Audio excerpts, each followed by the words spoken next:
For an hour, the meteorite stone sat in the roaring furnace, a piece of absolute darkness in the heart of the blaze. Sweat poured down Norbu's soot-streaked face, not just from the heat, but from frustration and a dawning, terrible doubt. The villagers gathered at a respectful distance, their hopeful murmurs dying to a tense silence. "It's not possible," Norbu muttered, wiping his brow with a thick forearm. "This fire would melt steel into soup."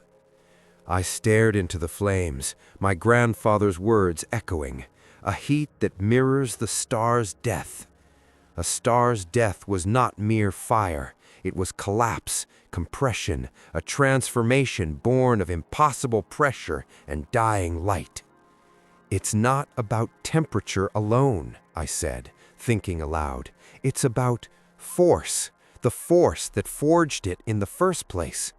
Norbu's eyes met mine, understanding flashing in them. He was a traditional blacksmith, but he was also an innovator, a man who had once jerry-rigged a bellows system from an old truck engine. He looked at his heavy manual bellows, then at the stubborn stone.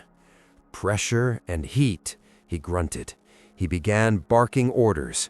We dragged his massive anvil closer to the furnace mouth. He selected his heaviest, flat-faced hammer.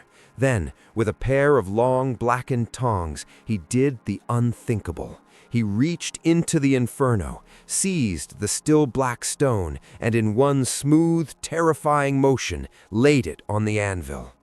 "Now!" he roared. He brought the hammer down. The sound was not a metallic clang, but a deep, resonant thud, like striking the heart of a mountain. A shockwave of sound pulsed through the smithy, making the tools on the walls rattle. On the second strike, a miracle occurred. Where the hammer met the stone, a network of hair-thin, brilliant white lines appeared, glowing with an inner light. With the third strike, the stone didn't just glow, it bloomed. The black, pitted shell fractured and fell away like ash, revealing a core of molten, silver-white metal that pulsed like a captured star. A collective gasp went up from the villagers. The light was cold and clean, casting sharp, dancing shadows that looked like moving figures on the walls. "The water!" Norbu yelled, his voice strained with effort and awe. "The sunless water!" Yangchen, thinking faster than any of us, rushed forward. She held not a bucket from the well, but a stone jug she kept in her cellar for the best chang. "Meltwater," she panted, "from the deep glacial cave. It has never seen the sun." Norbu, moving with a sacred precision, lifted the tongs. The droplet of star metal, no larger than a walnut, gleamed at their tip. He held it over the open jug. With a hiss that sounded like a sigh of relief, he plunged it in. The sound was not a sizzle, but a sharp, crystalline chime that hung in the air. Steam billowed, smelling of ozone and wet stone. When Norbu lifted the tongs again, the metal was no longer molten. It had taken shape, a perfect teardrop-shaped ingot. Its surface swirled with those same ethereal, glowing lines, now faded to a soft, permanent silver-blue sheen. It was beautiful. It was deadly. The work was agonizingly slow. We repeated the process with the remaining stones, each hammer blow echoing like a funeral drum in the tense silence of the night. The creature did not come. The watch reported only the normal sounds of the forest. Its absence was more unnerving than any attack. It felt like a predator giving its prey room to hope, making the final pounce sweeter. By dawn, we had 3 small ingots of starlight iron. Enough, Norbu estimated, for perhaps 4 bullets if we were frugal. He set to work at his precision vise, using his finest files and drills. This was no longer blacksmithing. It was surgery, watchmaking. He shaped the dense, stubborn metal into sleek, pointed slugs, each one etched by his careful hand with a single, spiraling groove, a channel, he said, for its purpose. As he worked, he spoke, his voice low. "This metal, it wants to be cold. Holding it, even now, it pulls the warmth from your fingers. It doesn't belong here." He looked at me, his eyes bloodshot. "We are making a prison for a monster out of a piece of a dead star. What does that make us, Owen?" I had no answer. I was thinking of Anil's laughter, of Pema's kindness, of little Nima's missing smile. We were just men, trying to reclaim our home with the only tools left to us: memory, family, and a fragment of a fallen sky. The final step was the most emotional. Norbu took the 4 finished bullets to the old village shrine, a small stone cairn where ribbons fluttered in the wind. He placed them on the flat altar stone. Rinpoche Tenzin came, moving slowly with the weight of our shared dread. He did not chant the usual prayers for prosperity or good health. Instead, he sang a low, guttural song, a puja of banishment, of cutting ties, of sending something back into the dark from whence it came. He sprinkled each bullet with blessed barley grains and a drop of ice-cold water. "The metal is pure," the monk said, his voice trembling slightly, "but the intent must be purer. You must not shoot in hatred or in fear. You must shoot with the absolute clarity of protection, to save what remains. Any other emotion, this metal may not heed you." I loaded one of the bullets into the chamber of my grandfather's .303.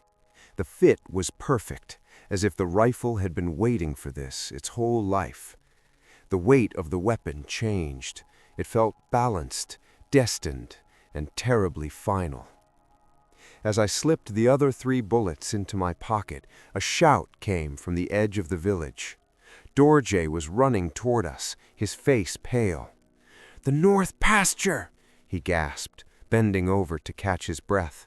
"The stone wall, it's been pushed over, not broken, pushed, like it was made of twigs, and there are tracks, fresh, leading up towards the black cleft." The black cleft was a deep, narrow gorge riddled with caves, a perfect lair.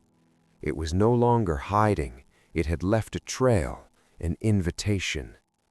Norbu placed a heavy hand on my shoulder. "The bellows are cold. The metal is made. The path is shown."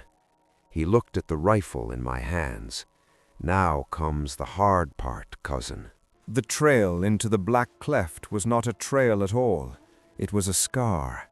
The ancient stone wall, 3 feet thick in places, lay in a long, crumbled line, as if a giant had casually swept an arm through it. Beyond it, in the deep wind-drifted snow of the pasture, were the prints. Each one was a depression nearly 2 feet long, the outline blurred but undeniably bipedal, with a terrifying stride that spoke of effortless ground-eating power. They led straight towards the mouth of the gorge, a dark slash in the mountain's face. I went alone. The argument was brief but fierce. Dorje and Norbu insisted on coming. "This is a hunt," Dorje had said, hefting his own rifle, "and we hunt together." I shook my head, the cold starlight iron bullet heavy in my pocket. My grandfather's journal, his rifle, this is a family debt. And Rinpoche was clear. The intent must be pure, singular. It's not a volley. It's a single shot, a ceremony. I met their eyes, seeing the fear and the courage warring within them. "Your job is to be the wall it cannot pass if I fail. Guard the village. That is how we hunt together now." They relented, but the look they shared as I turned away was one of men watching a friend walk to the gallows. The entrance to the black cleft was like stepping into a different world. The sharp winter light died a few yards in, swallowed by a gloom that was both dark and strangely luminous from the reflected snow. The walls of the gorge, sheer black rock streaked with ice, rose hundreds of feet on either side, narrowing the sky to a thin blue ribbon far above. The silence was a physical presence, thick and muffling. The only sounds were the crunch of my boots, the drip of melting ice somewhere in the shadows, and the deafening thunder of my own heartbeat. The creature's tracks were easy to follow. They marched down the center of the frozen stream that wound through the gorge floor. But as I moved deeper, a new, sickening detail emerged. Scattered along the path, half buried in snow or caught on rocks, were fragments of the life it had stolen.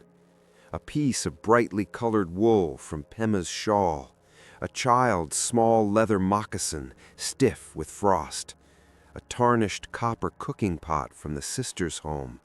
It was leaving a breadcrumb trail of trophies. My stomach churned, not with fear now, but with a cold, focused rage. I forced it down, remembering the monk's warning.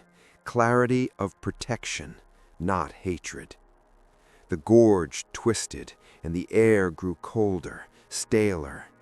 Then I saw the first cave mouth, a yawning darkness in the cliff face to my left. The tracks led directly inside.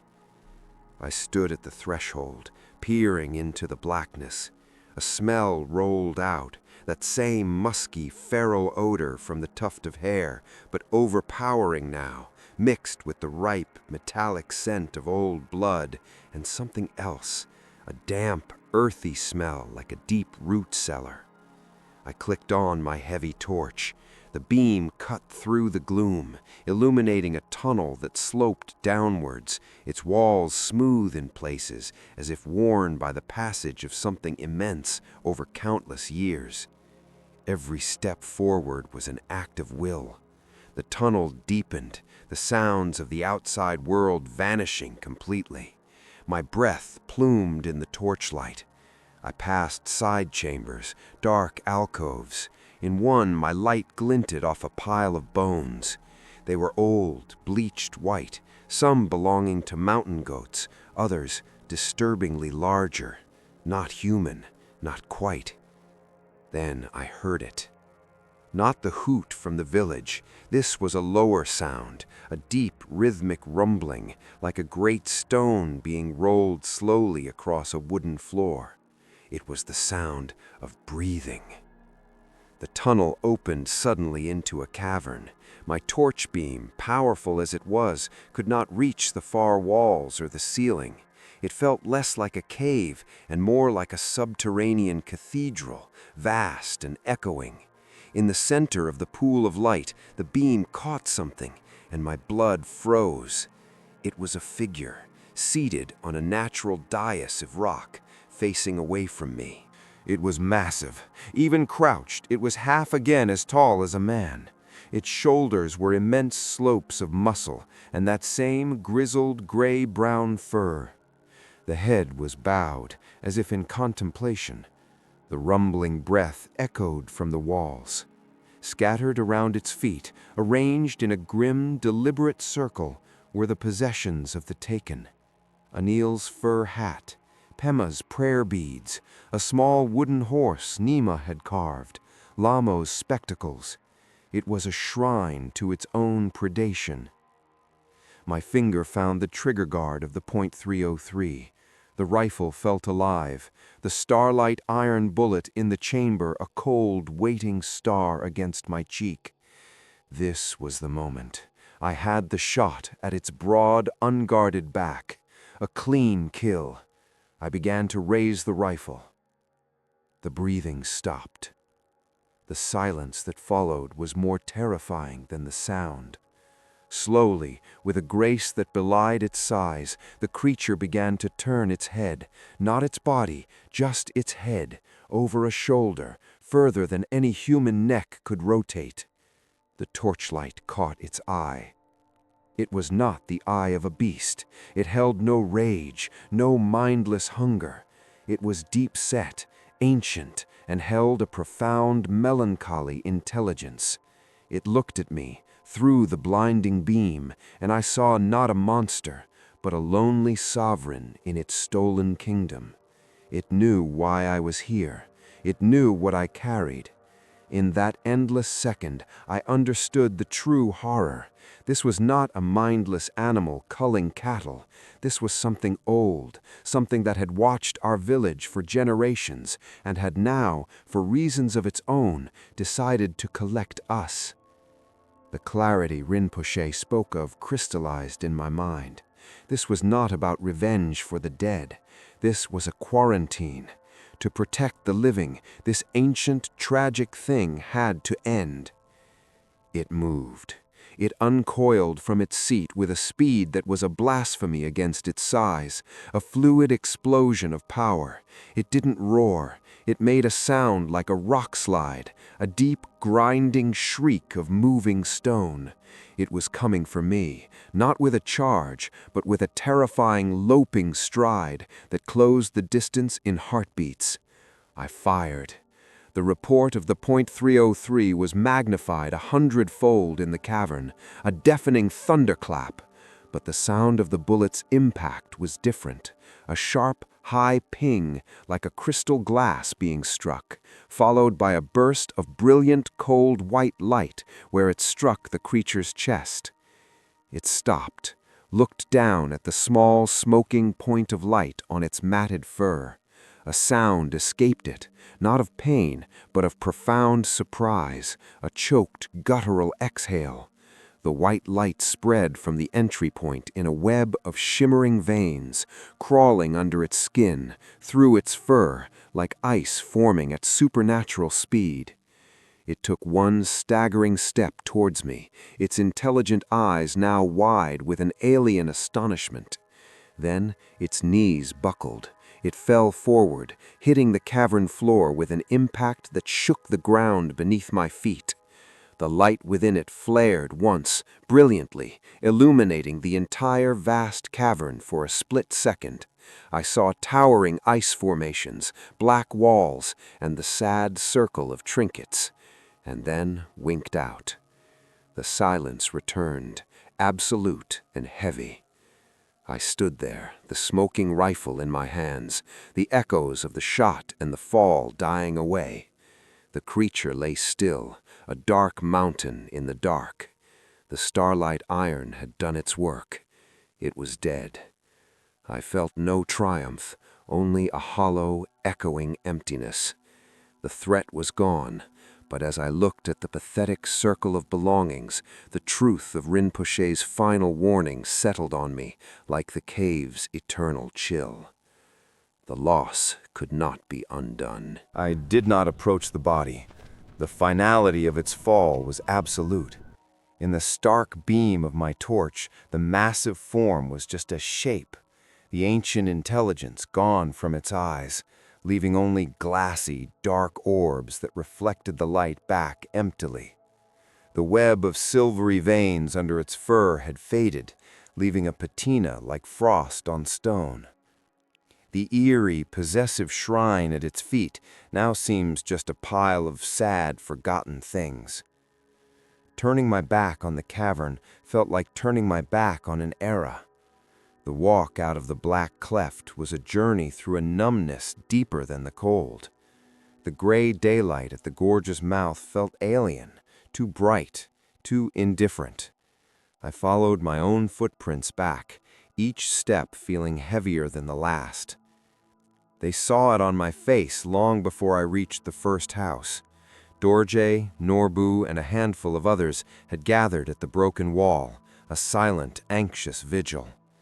I didn't speak. I just gave a single, slow nod. A sound escaped Yangchen, not a cheer, but a shuddering exhale, as if she'd been holding her breath for weeks. Dorje clasped my shoulder, his grip fierce.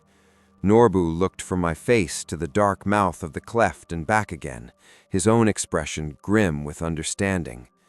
The monster was dead, but no one asked to see it. No one suggested retrieving the trophies it had hoarded. Some truths are best left in the dark. The news spread through Lukla like a thaw, quiet and slow. Doors unlocked, shutters opened. People emerged, blinking in the weak sun, their expressions hollow with a relief that had no joy in it. We had won a war of survival, but the cost was etched into the empty spaces at our tables, the silence where familiar laughter should have been. A week after my return, we held a ceremony, not for the creature, but for the taken. With no bodies to burn, we built a stone cairn at the edge of the village, looking towards the black cleft. On it, we placed items that belonged to Anil, Pema, Nima, Lamo, Dolma, and the others. Not the ones stolen, but substitutes from their homes. A favorite cup, a well-worn book, a toy. Rinpoche Tenzin chanted the prayers for the dead, his voice carried away by the wind that now seemed just a wind, not a carrier of dread. As the last prayer flag was tied, fluttering its bright colors against the gray sky, the old monk turned to me. "The bullet of star metal," he said quietly. "It did not just kill a body, did it?" I thought of the intelligent eyes, the shocking speed, the collected shrine. "No," I said. "I think it ended a story, a very, very old one." He nodded. "Some stories grow too heavy for the world to carry. You lifted a weight, Owen, but weights leave marks on the one who bears them." Life, in its stubborn, simple way, began to return.